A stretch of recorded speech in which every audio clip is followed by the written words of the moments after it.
Hi అండి, welcome back to my channel. ఇదైతే night vlog అండి. నైట్ చపాతీల్లోకి నేనైతే కొత్తిమీర, పుదీనా, టమాటాలతోని కలిపి కలిపి చట్నీ అయితే చేస్తున్నాను పచ్చిమిర్చితోని. అందుకోసం అయితే పచ్చిమిర్చి అయితే వేయించుకుంటున్నా అండి. ముందుగా ఈ పచ్చిమిర్చిని వేయించుకొని తర్వాత కొత్తిమీర, పుదీనాని కూడా శుభ్రంగా కడుక్కొని వేయించుకున్న తర్వాత టమాటాలు అయితే వేయించుకుంటా అండి.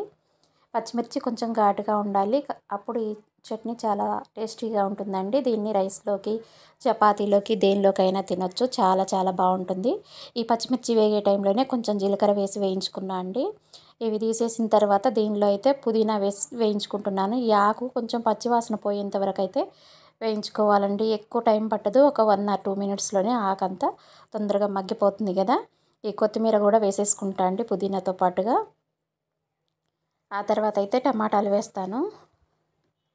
ఇప్పుడు కొత్తిమీర వేస్తున్నా అండి. ఇది కూడా వేగిపోతుంది. చూశారు కదా, ఒక్క నిమిషంలోనే ఎలాగైపోయిందో. ఇప్పుడు వీటిని కూడా తీసేసుకున్న తర్వాత ఈ ప్యాన్లోనే ఇంకాస్త ఆయిల్ వేసేసుకుని టమాటాలు వేసుకుంటా అండి. ఈ ఆయిల్ అయితే సరిపోతుంది, ఎక్కువ ఆయిల్ ఏం పట్టదండి. ఈ టమాటాలు ఉడికేటప్పుడు కొంచెం చింతపండు వేసుకున్నామంటే చాలా టేస్టీగా ఉంటుంది. ఏ చట్నీల్లోకైనా టమాటాలు వేసుకున్నా కానీ కొంచెం చింతపండు అనేది యాడ్ చేసేసుకుంటే ఆ టేస్ట్ బాగుంటుంది కదండి. ఇక్కడైతే పసుపు వేసేసుకున్నాను కొంచెం. దీని మీద అయితే మూత పెడితే తొందరగా ఉడికిపోతాయండి టమాటాలు. చూసారు కదా, ఇక్కడ టమాటాలు ఉడికిపోతుంటే దీనిలో కొంచెం చింతపండు అయితే వేసేసాను నేను.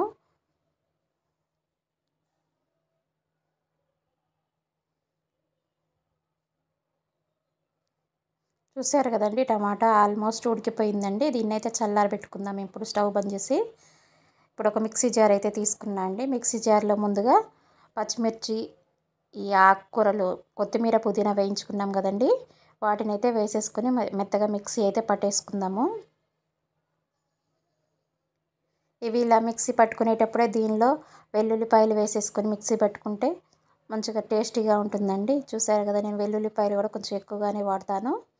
ఇందులోనే వేసేసుకున్నానండి. సాల్ట్ వేసేస్తున్నాను. మన పచ్చిమిర్చి ఘాటుని బట్టి సాల్ట్ ఎంత పడుతుందో అంత ఇప్పుడే వేసేసుకుంటే సరిపోతుందండి. ఇలా సాల్ట్ వేసేసుకుని దీన్ని అయితే ఫైన్గా మిక్సీ పడతానండి. చూసారు కదా, ఇలా మిక్సీ అయితే పట్టాను. మరీ మెత్తగా పేస్ట్ లాగా అయితే ఏం కాలేదు. ఇప్పుడు దీనిలో టమాటాలు గుజ్జు మనం ఉడికించుకొని పక్కన పెట్టుకున్నాం కదా, ఈ గ్రేవీని అయితే ఇందులో వేసేసుకొని ఒకసారి అయితే మిక్సీ పట్టేస్తాను.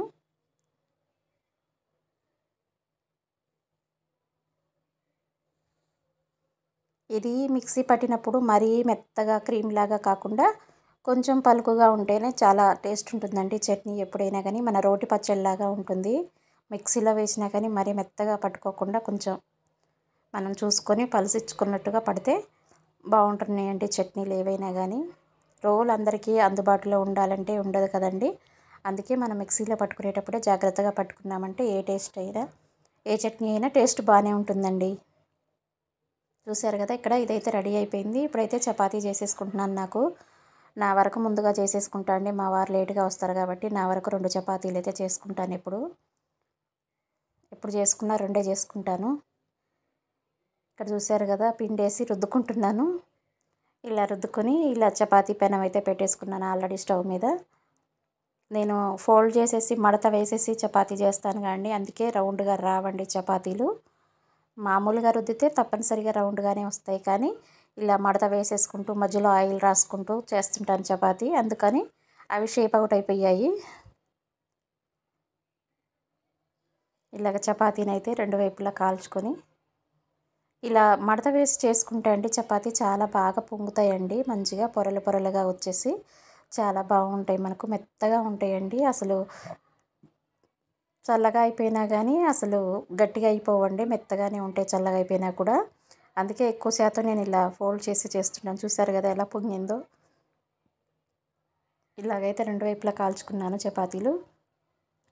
ఇక ఇలా అయితే వడ్డించుకున్నా అండి. కొంచెం ఒక 2 ఉల్లిపాయ ముక్కలు పెట్టుకున్నాను పక్కన.